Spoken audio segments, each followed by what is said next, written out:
തൃശൂർ അഴീക്കോട് അനധികൃതമായി മത്സ്യബന്ധനം നടത്തിയ ബോട്ടുകൾ ഫിഷറീസ് വകുപ്പ് പിടിച്ചെടുത്തു. തീവ്രതയേറിയ ലൈറ്റുകൾ ഉപയോഗിച്ച് മത്സ്യബന്ധനം നടത്തിയ മുനമ്പം സ്വദേശി ലൈജുവിന്റെ 2 ബോട്ടുകളാണ് പിടികൂടിയത്.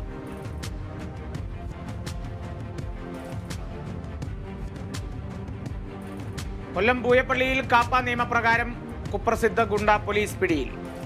കൊട്ടാരക്കര സ്വദേശി രാഹുൽ കാപ്പ നിയമം ലംഘിച്ച് ജില്ലയിൽ പ്രവേശിച്ചതിനാണ് പിടിയിലായത്.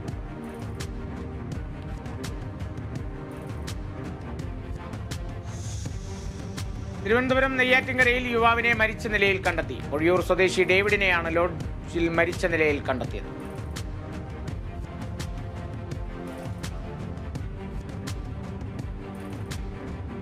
തിരുവനന്തപുരം കാട്ടാക്കട കള്ളിക്കാട് ബൈക്കും കാറും കൂട്ടിയിടിച്ചുണ്ടായ അപകടത്തിൽ ബൈക്ക് യാത്രക്കാരന് ഗുരുതര പരിക്ക്. പരിക്കേറ്റത് കള്ളിക്കാട് ഗ്രാമപഞ്ചായത്ത് തൊഴിലുറപ്പ് ഓവർസിയർ ശ്രീജിത്തിന്. കാർ അമിത വേഗതയിലായിരുന്നുവെന്ന് നാട്ടുകാർ.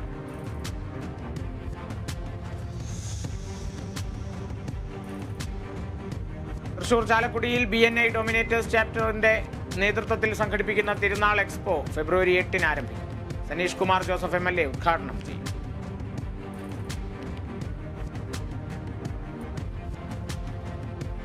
കൊല്ലം കുണ്ട്ര IHRD കോളേജിൽ നടത്താനിരുന്ന യൂണിയൻ ഉദ്ഘാടനവും കോളേജ് ഡേ സെലിബ്രേഷനും മാറ്റിവെച്ചു. സംഘർഷാവസ്ഥ പരിഗണിച്ചാണ് നടപടി.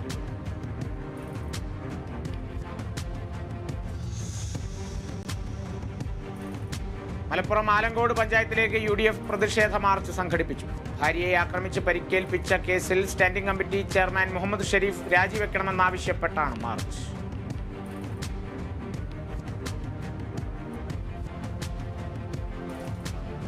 തൃശൂർ മണലൂരിൽ LDF ധർണ സംഘടിപ്പിച്ചു. വിവിധ ആവശ്യങ്ങൾ ഉന്നയിച്ച് നടത്തിയ ധർണ പഞ്ചായത്ത് അംഗം രാകേഷ് കണിയാമ്പറമ്പിൽ ഉദ്ഘാടനം ചെയ്തു.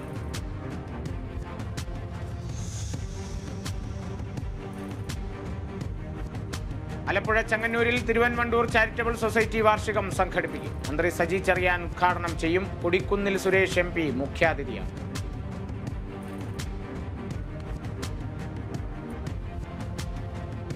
ആലപ്പുഴ ചെങ്ങന്നൂരിൽ പുത്തങ്കാവ് മാർത്തോമ മതിലകം ആരോഹണം ഇടവകയുടെ ശതോത്തര രജത ജൂബിലി സമാപന സമ്മേളനം ഫെബ്രുവരി 8-ന് നടക്കും. ആന്റണി MP ഉദ്ഘാടനം ചെയ്യും.